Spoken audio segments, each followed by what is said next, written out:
Now, the Bible has lots to say about motherhood. I just want to look at one particular thing I want to focus on this morning in this part of the service, and that is that we're to honour our mothers. Honour our mothers.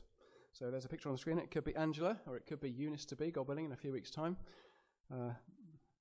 Honouring our mothers.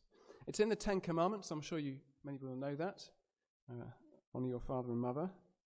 And it's repeated in the New Testament.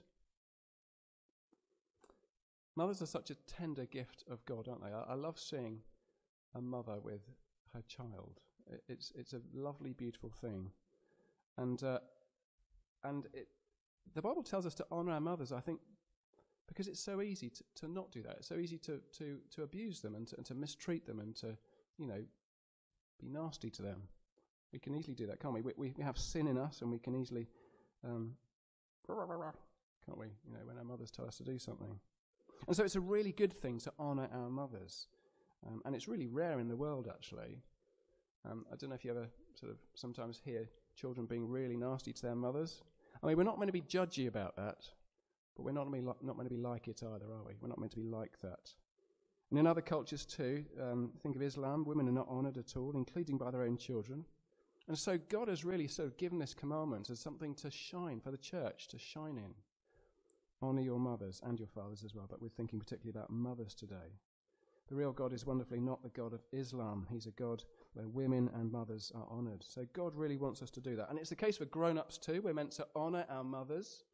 There's a whole sermon in here which I won't preach, but if you look at the second giving of the law in the Old Testament, you see there that God says, again, honour your father and your mother. And that's to people whose whole generation of parents have been wiped out. I'll let you have a think about what that might mean, because that means, well, discuss it afterwards with me. That's another sermon. I'm not going to today. I just wanted to sort of see two incidents in Jesus' life that help us to know what it means to honour our father and mother, okay? One as a child and one as an adult. So this is going to speak to children and to adults, okay? Nice and easy.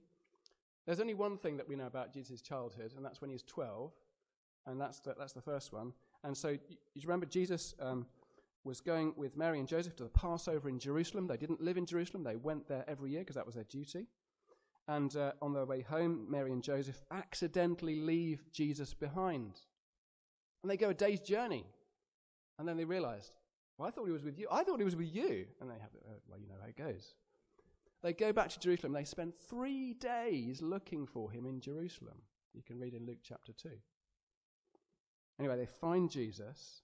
And what we read in Luke chapter 2, verse 50, is that Jesus went with them and was submissive to them. I think that's really key, because that tells us that children are meant to, well, it tells us how children are meant to honour their parents. They're meant to do what they say. Okay, that's really basic, isn't it? But you can easily do what they say while going, can't you? And so Jesus did what they said, and he was submissive to them. So that just teaches us how to honour your parents as a child, do what they say, and do it in a way that's submissive and right for a child to speak to their mother, and that's the way. Jesus shows that. How about adults now? Okay, this is speaking to the adults now. Well, when Jesus was on the cross, do you remember that incident where his mother was there? And she's in great distress because she's seeing her son dying in front of her eyes. And John chapter 19, verses 25 to 27 says this. Standing by the cross of Jesus were his mother and his mother's sister, Mary the wife of Clopas and Mary Magdalene. When Jesus saw his mother and the disciple whom he loved standing nearby, he said to his mother, "Woman, behold your son." Then he said to the disciple, "Behold your mother." And from that hour the disciple took her into his home. So do you see, even from the cross, Jesus is looking after, honouring his mother, and doing so in a way that's going to provide for her now that she is no longer going to have Jesus there because he's dying on the cross. So even as Jesus is undergoing crucifixion, he's honouring his mother beautifully by seeing her need and doing something to provide for her needs. So that gives grown-ups here a hint as to the sort of thing it means to honour our mothers. So for children, what does it mean? It means doing what they say and doing so in a submissive way. For adults, it means, well, one of the things it might mean, if your mother's still alive, doing things that meet her needs, seeing what is kind and loving for her.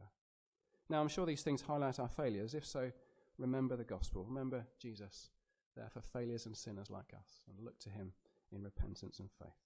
I'm going to sing again, Praise My Soul, the King of Heaven, which talks about God as being Father-like. He tends and spares us. Let's stand and sing. After that, David's going to lead our prayers. Thank you.